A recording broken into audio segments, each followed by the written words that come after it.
தீபா வந்து ரொம்பவே சோகத்தோடு இருந்துட்டு இருக்கிறாங்க. அப்போ மைதிலி மீனாட்சி வராங்க. என்ன தீபா என்னாச்சு அப்படிங்கும்போது, சார் என்ன இருந்தாலும் என்னை லவ் பண்ணவே மாட்டுக்கார் அப்படிங்கிறாங்க. சரி அவர் தான் லவ் பண்ணலாம், என்ன நீ போய் லவ் பண்ண வேண்டியதுன்னு அப்படிங்கும்போது, நான் எப்படி போய் அவர் லவ் பண்ண முடியும் அப்படிங்கிறாங்க. அங்கே பாரு அவர் நின்றுட்டு இருக்கிறாரு, பெசாம போய் அவருக்கு ஒரு முத்தத்தை கொடுத்துரு அப்படிங்கிறாங்க. இது கிட்டதுமே வந்து தீபா வந்து சொல்கிறாங்க, ஐயோ அது தப்பாயிராது அப்படிங்கும்போது, அதெல்லாம் ஒரு தப்பா ஆகாது, என்னதான் இருந்தாலும் உனக்கு கார்த்திக் கல்யாணம் ஆயிடுச்சுல்ல, நீங்கள் ஏற்கனவே புருஷன் பொண்டாட்டி தானே, அப்புறமா இதுக்காக நீ வெக்கப்பட்டு இருக்கிற போ அப்படின்னு சொல்லும் போது தீபாவும் சரின்னு சொல்லிட்டு கார்த்தி பக்கத்துல வராங்க. அப்ப கார்த்தி போன் பேசிட்டு இருக்கும்போது முத்தம் கொடுக்கலான்னு வரும்போது கார்த்தி அங்க இருந்து போயிருந்தாங்க. அப்ப தீபா கீழே விழுந்துருந்தாங்க. ஐயோ இந்த மாதிரிக்கு ஆயிப்போச்சு அப்படின்னு சொல்லிட்டு மைதிலையும் மீனாட்சி பாக்குறாங்க. என்ன தீபா நீ இப்படிலாம் இருந்துட்டு இருக்கிற அப்படிங்கும்போது, இல்ல அடுத்தது பாருங்க நான் என்ன பண்ண போறேன் பாருங்க அப்படின்னு தீபா சொல்லிட்டு இருக்கிறாங்க. அடுத்து பார்த்தோம்னா கார்த்தி போன் பேசிட்டு இருக்கிறாங்க. அப்ப அங்க தீபா வராங்க.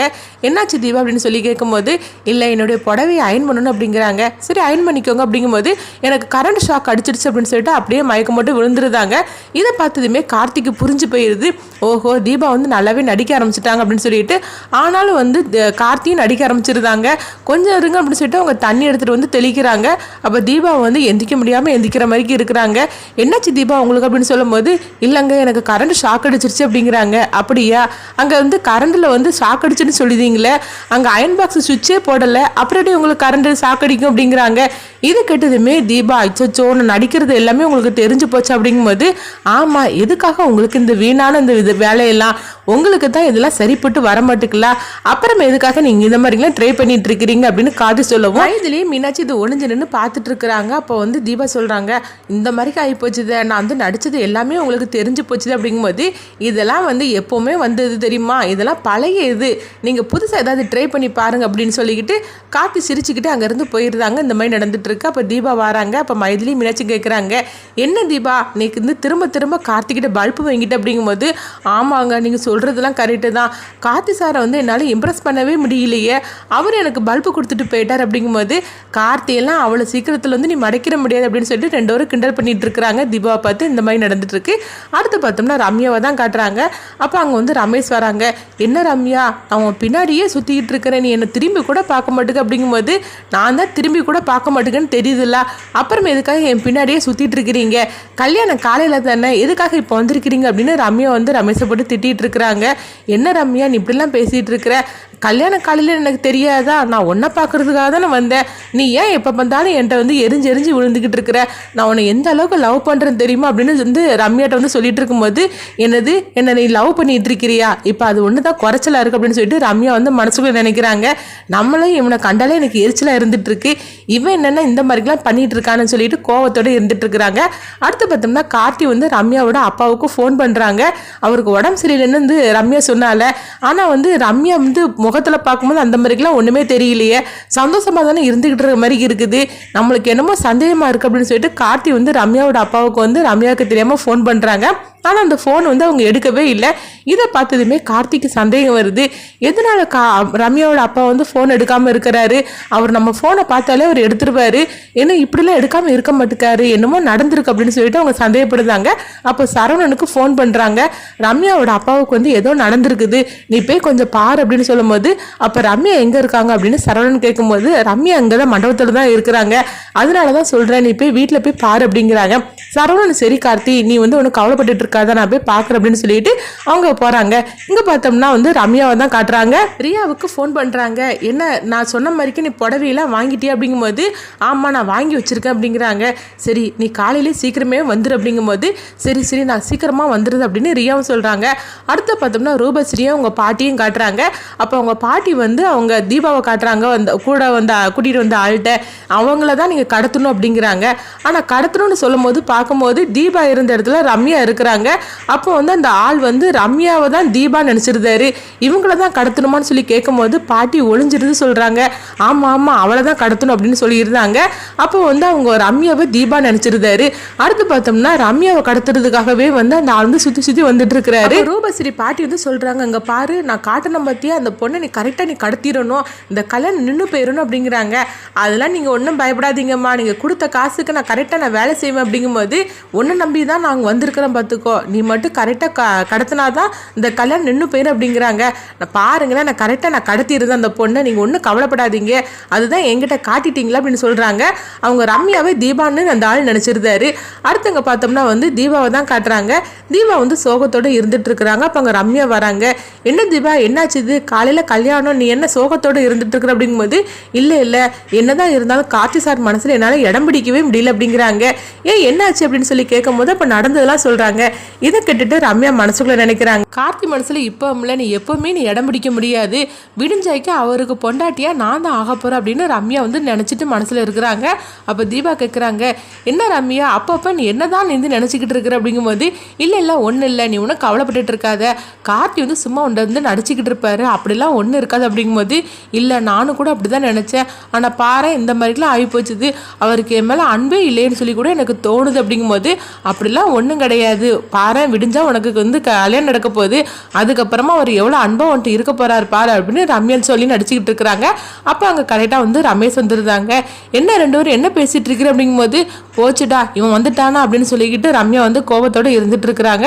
அப்போ தீபா வந்து ரம்யாட்ட சொல்றாங்க, ரமேஷ் அப்பாரா உன்னை சுற்றி சுற்றி வந்துட்டு இருக்கிறாரு, நான் என்னன்னா கார்த்தி சாரை சுற்றி வந்துட்டு இருக்கிறேன், அவர் ஏற எடுத்து கூட என்னை பார்க்க மாட்டேக்காரு, ஆனால் ரமேஷ் பாரு கல்யாணம் ஆகிறதுக்கு முன்னாடியே உன்னை சுற்றி வந்துட்டு இருக்கிறாரு, ஆனால் நீ தான் அவர் மேலே வந்து வெறுப்பாக இருந்துட்டு இருக்கிற, அவர் உன் மேலே எவ்வளோ லவ் வச்சிருக்காரு பாரு அப்படிங்கும் போது அப்போ ரமேஷ் சொல்கிறாங்க, நீங்களாவது சொல்லுங்க தீபா, அவளை சுற்றி வந்துட்டு இருக்கிற, ஆனால் வந்து ரம்யா என்னை கண்டுக்கவே மாட்டுக்காங்க அப்படிங்கிறாங்க. ரம்யாவை பார்க்கறதுக்காக தானே நான் இப்போ வந்தேன், ஆனால் பாருங்க அவங்க எப்போ பார்த்தாலும் என்கிட்ட வந்து திட்டிக்கிட்டே இருக்கிறாங்க அப்படின்னு சொல்லும் போது, ஆமாம் ரம்யா நானும் பார்த்துக்கிட்டு தான் இருக்கிறேன், ரமேஷ் வந்து உங்கள் மேலே அளவு கடந்த லவ் வச்சிருக்கிறாரு, ஆனால் நீ தான் வந்து அவர் புரிஞ்சிக்கவே மாட்டுக்கு அப்படின்னு சொல்லும் போது, ஆமாம் இவன் வந்து லவ் வச்சுக்கிற வேண்டியதுதான், என்னமோ இவனை வந்து நான் காதலிக்கிற மாதிரிக்கும் இவன் வந்து அவனுக்கு சப்போர்ட் பண்ணுற மாதிரிக்கெல்லாம் பேசிகிட்டு இருக்கிறா, நான் காதலிக்கிற ஆளே வேற, விடிஞ்சா அவருக்கு எனக்கு கல்யாணம் அப்படிங்கிற நினப்பில் நான் இருந்துக்கிட்டு இருக்கிறேன், இவன் என்னன்னா நிலைமை தெரியாமல் இந்த மாதிரிக்கெல்லாம் இவனுக்கு சப்போர்ட் பண்ணி பேசிகிட்டு இருக்காள் அப்படின்னு ரம்யா வந்து சொல்லவும், அடுத்து வந்து ரமேஷ் கேட்குறாங்க, ரம்யா வாங்கல நம்ம ரெண்டு பேரும் டான்ஸ் ஆடலாம் அப்படிங்கிறாங்க. எனது டான்ஸ் ஆடுறதுக்கா, நீ கொஞ்சம் பேசாமல் இருப்பி அப்படிங்கும்போது, பாருங்க சிஸ்டர் இவன் நான் சொன்னால் கேட்கவே மாட்டேன், நீங்கள் தான் இவளை கூட்டிகிட்டு வரணும் அப்படிங்கும்போது, அப்போ தீபாவும் சொல்கிறாங்க, ஆமாம் ரம்யா நீங்கள் ரெண்டு பேரும் டான்ஸ் ஆடுங்க அப்படின்னு சொல்லிட்டு இருக்கும்போதே அங்கே பார்த்தோம்னா அபிராமி வந்து வாங்கன்னு சொல்லிட்டு யாரையோ கூப்பிடுறதுக்காக ஓடுறாங்க. யார் வந்திருப்பாங்க அத்தை இந்த அளவுக்கு ஓடுறாங்க அப்படின்னு சொல்லி எல்லாரும் பார்த்துட்டு இருக்கும்போது பார்த்தோம்னா நடிகை அம்பிகா தான் அங்கே வராங்க. அவங்க வந்து அபிராமியோட ஃப்ரெண்டாட்டு வராங்க. அப்போ அபிராமி வந்து வாங்க அப்படின்னு சொல்லி அவங்க கூட்டிகிட்டு போகிறாங்க. அப்போ எல்லாத்தையும் போட்டு அவங்க அறிமுகப்படுத்தி வைக்கிறாங்க. அப்போ இவங்களை பார்த்ததுமே எல்லாருமே ரொம்பவே சந்தோஷப்பட்டுட்டு இருக்கிறாங்க. அப்போ கார்த்தி எங்க அப்படின்னு சொல்லி அவங்க பார்த்துட்டு இருக்கும்போது, கார்த்தி எங்க இல்லை, அப்போ கார்த்தி எங்கே போனா அப்படின்னு சொல்லிட்டு தீபாட்ட கேட்கும்போது, அவர் இங்கே தானே இருந்துட்டு இருந்தாரு அப்படிங்கிறாங்க. அப்போ எல்லாருமே வந்து டான்ஸ் ஆடலாம் அப்படின்னு சொல்லவும் எல்லாருமே வந்து டான்ஸ் ஆடி இங்கே ரொம்பவே சந்தோஷப்பட்டுட்டு இருக்கிறாங்க. அந்த மாதிரி நேரத்தில் பார்த்தோம்னா கரெக்டாக வந்து கார்த்தி வந்து சரவணனை அழைச்சிட்டு வராங்க. சரவணன் வந்து அவங்க வரவும் இங்கே எல்லாருமே வந்து என்ன ஆச்சு அப்படின்னு சொல்லிக்கிட்டு எல்லாருமே அங்கே கார்த்தியை பார்த்துட்டு இருக்கும்போது, அப்போ அபிராமி கேட்குறாங்க, என்ன கார்த்தி போலீஸோட நீ வந்திருக்கிற, என்னாச்சு அப்படின்னு சொல்லும் போது, அம்மா நான் ஒரு உண்மையை சொல்ல போகிறேன் அப்படிங்கிறாங்க. என்ன கார்த்தி இந்த நேரத்தில் போய் போலீஸ்லாம் நீ வரவழைச்சிருக்கிற, இங்கே என்ன நடக்குது, ஆனால் எதுக்காக நீ இவங்கெல்லாம் வந்திருக்கிறாங்க, எதுவாக இருந்தாலும் அப்புறம் பார்த்துருக்கலாம்ல அப்படிங்கும்போது, இல்லம்மா எங்க கல்யாணம் நல்லபடியா நடக்கணும்னா அந்த பிரச்சனை இப்பவுமே சொல்லணும், அதுக்காக தான் நான் இவரை அழைச்சிட்டு வந்தேன் அப்படிங்கிறாங்க. என்ன நடக்குன்னு ஒண்ணுமே புரிய மாட்டேங்குன்னு சொல்லி எல்லாருமே பார்த்துட்டு இருக்கிறாங்க. அப்போ அபிராமி சொல்றாங்க, இங்க என்ன நடக்குன்னே தெரியல, கார்த்தி என்ன சொல்ல வரான்னு ஒன்றும் புரிய மாட்டேங்குது அப்படிங்கும்போது அப்போ கார்த்தி சொல்றாங்க, அம்மா கொஞ்சம் வெயிட் பண்ணுங்க அப்படின்னு சொல்லிட்டு தீபாவை கூப்பிடுவாங்க. தீபாவும் வராங்க. என்ன கார்த்தி சார் அப்படிங்கும்போது, நான் உங்கள்கிட்ட ஒரு உண்மையை சொல்ல போறேன் அப்படிங்கிறாங்க. என்ன சொல்றீங்க, எனக்கு ஒன்றும் புரிய மாட்டேங்குது, எதுக்காக இப்போ இவங்கெல்லாம் வந்திருக்கிறாங்க அப்படிங்கும்போது, அதை சொல்றதுக்காக தான் நான் வந்திருக்கிறேன் அப்படிங்கிறாங்க. அப்போ ரம்யா வந்து ரொம்பவே அதிர்ச்சியோடு இருக்கிறாங்க. கார்த்தி எல்லா விஷயமும் தெரிஞ்சிருக்குமோ, அவனுக்கு எல்லாம் கண்டுபிடிச்சிட்டான்னு சொல்லிட்டு அவங்க அதிர்ச்சியோடு இருக்கும்போது, அப்போ கார்த்தி வந்து கேட்குறாங்க ரம்யாட்ட, ரம்யா உங்கள் அப்பாவுக்கு உடம்பு சரியில்லைன்னு சொன்னீங்களா, இப்போ எப்படி இருக்காரு அப்படிங்கும்போது, அவருக்கு தான் உடம்பு சரியில்லைன்னு சொன்னோம்ல, அவர் ரெஸ்ட் எடுத்துட்டு இருக்காரு அப்படிங்கிறாங்க. இது கிட்டதுமே ரம்யா சொல்கிறாங்க, உங்கள் அப்பா வந்து இப்போ உயிரோடே இல்லை அப்படிங்கிறாங்க. இப்படி சொன்னதுமே வந்து ரம்யாலேருந்து எல்லாருமே அதிர்ச்சி அடைகிறாங்க. இப்போ தீபா கேட்குறாங்க, என்ன கார்த்தி சார் சொல்கிறீங்க, ரம்யாவோட அப்பா வந்து உயிரோட இல்லையா, என்னாச்சு அவருக்கு அப்படின்னு சொல்லும் போது, அதான் அவன் ஃப்ரெண்டுகிட்ட கேட்டாலே அவங்களே சொல்லுவாங்க அப்படிங்கிறாங்க. அப்போ தீபா வந்து ரம்யாவை பார்க்குறாங்க. என்ன ரம்யா என்னாச்சு அவருக்கு அப்படிங்கும்போது, அவருக்கு ஒன்றும் இல்லை, அவருக்கு உடம்பு சரியில்லை, டேப்லெட் போட்டுட்டு அவர் படம் தூங்கிட்டு இருக்காரு அப்படின்னு சொல்லப்போ, இதை கேட்டதுமே வந்து சரவணன் வராங்க. என்ன ரம்யா அதுவா உண்மை, நீங்கள் சொல்கிறது தான் உண்மை அப்படின்னு சொல்லி கேட்கும்போது ரம்யா வந்து கொஞ்சம் பதட்டமாயிருந்தாங்க. அப்போ கார்த்தி சொல்கிறாங்க, ரம்யாவோட அப்பா இறந்ததுக்கு காரணம் யார் தெரியுமா, உன்னுடைய ஃப்ரெண்டு ரம்யா தான் அப்படிங்கிறாங்க. இது கட்டதுமே எல்லாருக்குமே வந்து ரொம்பவே அதிர்ச்சி அடைகிறாங்க. இப்போ அபிராமி கேட்குறாங்க, என்ன கார்த்தி நீ சொல்கிற அப்படின்னு சொல்லும் போது, ஆமாம்மா இந்த ரம்யா எப்படிப்பட்ட ஆள்னு தெரியுமா, லேஸ்பட்ட ஆள் கிடையாது அப்படின்னு சொல்லிட்டு நடந்த எல்லா உண்மையும் வந்து தீபாக்கிட்டே அபிராமி அங்கே உள்ள எல்லாத்துலேயுமே சொல்கிறாங்க. இதெல்லாம் கேட்டதுமே தீபா அதிர்ச்சி அடைகிறாங்க. என்னங்க சொல்கிறீங்க அப்படிங்கும்போது, ஆமாம் தீபா, உங்களுக்கு நடந்த ஒவ்வொரு அசம்பாவிதத்துக்கும் காரணம் வந்து இந்த ரம்யா தான். அதுக்குள்ள ஆதாரம் எல்லாத்தையும் நான் கொண்டுட்டு வந்திருக்கிறேன் பாருங்க. இப்போ ரம்யாவோட அப்பாவும் உயிரோட கிடையாது அப்படிங்கிறாங்க. இது கேட்டதுமே தீபாவிலேருந்து எல்லாருமே அதிர்ச்சி அடைகிறாங்க. அப்போ ரம்யா கிட்ட நேராக தீபா வராங்க. கார்த்தி சார் சொல்கிறதெல்லாம் உண்மையா, உண்மையிலேயே என்னால் நம்ப முடியல அப்படிங்கும்போது அப்போ ரம்யா வந்து அழுது நடிக்க ஆரம்பிச்சிருந்தாங்க. ஆமாம் தீபா, அவர் சொல்கிறது எல்லாமே பொய் தான், அப்படி எதுவுமே கிடையாது. இவருக்கு என் மேலே என்ன கோபம்னு தெரியல, என் மேலே தேவையில்லாமல் இவர் அனாவசியமான பழிய போட்டுட்டு இருக்கிறார் அப்படின்னு சொல்லிட்டு ரம்யா வந்து ரொம்பவே அழுது நடிச்சிட்டு இருக்கிறாங்க. அப்போ கார்த்தி சொல்கிறாங்க, அப்போ அதுக்குள்ளே ஆதாரத்தை காட்டிட்டோம்னா நீங்கள் நம்பிடுவீங்களா அப்படின்னு சொல்லும் போது, எங்கே அந்த ஆதாரத்தை நானும் பார்க்கணும் அப்படின்னு ரம்யா சொல்லவும் பார்த்தோம்னா ரம்யாவோட அப்பா வந்து உயிரோட வராங்க. இதை பார்த்ததுமே ரம்யா அதிர்ச்சி அடைகிறாங்க. என்னது அப்பா உயிரோட வராரு அப்படின்னு சொல்லிட்டு ரொம்பவே அதிர்ச்சி அடைகிறாங்க. அப்போ வந்து கார்த்தி சொல்கிறாங்க, போருமா இதுதான் ஆதாரம் போருமா அப்படின்னு சொல்லி கேட்கும்போது, நீங்கள் சொல்லுங்கள் சார் எல்லா உண்மையும் அப்படிங்கிறாங்க. அப்போ ரம்யாவோட அப்பா வந்து எல்லா உண்மையுமே சொல்லியிருந்தாங்க. இது எல்லாத்துக்கும் காரணம் ரம்யா தான். உங்கள் கல்யாணத்தை தடுத்து நிறுத்ததுக்காக தான் இந்த மாதிரிலாம் பண்ணிட்டு இருக்கிறா, கார்த்தியை கல்யாணம் பண்ணிக்கணும்னு சொல்லி தான் இந்த மாதிரிலாம் செய்துட்டு இருக்கிறா அப்படிங்கவும் இது கிட்டதுமே தீபா வந்து ரொம்பவே அதிர்ச்சி அடைகிறாங்க. அப்போ ரம்யா கிட்ட வராங்க, நீலாம் ஒரு ஃப்ரெண்டா எனக்கு வந்து நம்பிக்கை துரோகம் பண்ணிட்டு இருக்கிறியா, என் கூடயே இருந்து என் கல்யாணத்தை தடுத்து நிறுத்ததுக்காக தான் இந்த மாதிரிலாம் செய்துட்டு இருக்கிற அப்படின்னு சொல்லிட்டு தீபா வந்து ரம்யா போட்டு பலார்னு போட்டு அடின்னு அடிக்கிறாங்க. இதை கொஞ்சமே எதிர்பார்க்காத ரம்யா வந்து அதிர்ச்சியோட இருக்கிறாங்க. அப்போ கார்த்திகிட்ட வந்து ரம்யாவோட அப்பா சொல்கிறாங்க, எனக்காக தான் நீங்கள் அன்னைக்கே அவளை கைது பண்ணாமல் இருந்தீங்க, எனக்காக தானே அவளுக்கு வந்து நீங்கள் வாழ்க்கை கொடுத்தீங்க. ஆனால் அந்த வாழ்க்கையை வந்து காப்பாற்றிக்க அவளால் முடியல, அவளுக்கு எப்படியாவது ஒரு கல்யாணம் பண்ணி வச்சணும்னு சொல்லிட்டு தான் நம்ம ரமேஷை கூட நம்ம தேர்ந்தெடுத்தோம். ஆனால் அவள் வந்து உங்களை மறக்கலை, அதுக்கு பதில் அவள் என்னையே தீர்த்து கட்டணும்னு சொல்லிட்டு முடிவு எடுத்துட்டா. இப்படிப்பட்ட பொண்ணை வந்து எனக்கு பொண்ணே கிடையாது, நீங்கள் வந்து அவளை அரெஸ்ட் பண்ணி கூட்டிகிட்டு போங்க சார் அப்படின்னு சரவணங்கிட்ட சொல்லும் போது அப்போ கார்த்தி எதுவுமே பேசாமல் அமைதியாக இருந்துட்டு இருக்கிறாங்க.